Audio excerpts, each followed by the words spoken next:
ভাইরা আমার ভূমিকা লম্বা কথা নয়, সরাসরি মূল আলোচনায় প্রবেশ করতে চাই। তারপরে দু একটি কথা না বললে নয়। অনেক জায়গায় গেলে বলে হুজুর একটু সাবধানে কথা বলবেন, ভুলে যাবেন না এলাকা কার। ওদের কথার সাইজ শুনে মনে হয় এলাকা আমাদের বাবা। অনেকে বলে হুজুর এটা বলা যাবে না, ওইটা বলা যাবে না, এটা বলবেন ওইটা বলবেন না। আলহামদুলিল্লাহ 1 বছর আগে এই সমস্যা ছিল, এখন আর এই সমস্যাটা নাই। যারা আলেমদেরকে আইসা বুদ্ধিজীবী সাইজা আমাদেরকে সবক দিতে হুজুর চর্চা করবেন নেত্রীর বিরুদ্ধে যেন কোনো কথা না হয়। এখনকার ওই বুদ্ধিজীবীরা আছে ভাই, 10 লাখ করে চেহারা খুঁজে পাওয়া যাচ্ছে না। কথা বলে ঠিক কি? এজন্য মনে রাখবেন জুলুম কখনো চিরস্থায়ী হতে পারে না। মনে রাখবেন জালেমদের জুলুম যত বাড়বে বিজয় তত নিকটে। আল্লাহু আকবার বলেন। আল্লাহ বলেন ইন্নাল্লাহা লা ইয়াহদিল কওমাজ জালিমিন। যারা জালেম আল্লাহ তাদেরকে পছন্দ করে না, জালেমদেরকে আল্লাহ ভালোবাসে না। আল্লাহ ভালোবাসে মাজলুমদেরকে। কথা বলে ঠিক কিনা? এজন্য বাজার আমরা দুর্বল ছিলাম, অসহায় ছিলাম, মাজলুম ছিলাম, আল্লাহ আমাদেরকে বিজয় দিয়েছেন।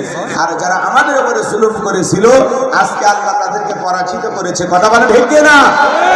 এজন্য মনে রাখবেন জুলুম কখনো চিরস্থায়ী হতে পারে না। জালেমদের শেষ পরিণতি হলো পরাজয়, আর মাজলুমদের শেষ পরিণতি হলো বিজয়।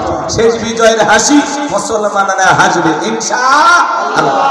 মনে রাখবেন আপনার জন্য কেউ জায়গা ছেড়ে দেবে না, নিজের জায়গা নিজেকে তৈরি করে নেওয়া লাগবে। এই পৃথিবীর জমিনে অসংখ্য নবী রাসূলের দাওয়াতি কাজ করেছেন, তাদের দাওয়াতি কাজে কাফের বেঈমানেরা বাধার প্রাচীর তৈরি করে দিয়েছিলেন। এরপরে আল্লাহর পয়গম্বরেরা শত বাধার প্রাচীরকে ভেঙে আল্লাহর জমিনে আল্লাহর পথে মানুষকে দাওয়াত দিয়েছেন। কথা বলে ঠিক কিনা?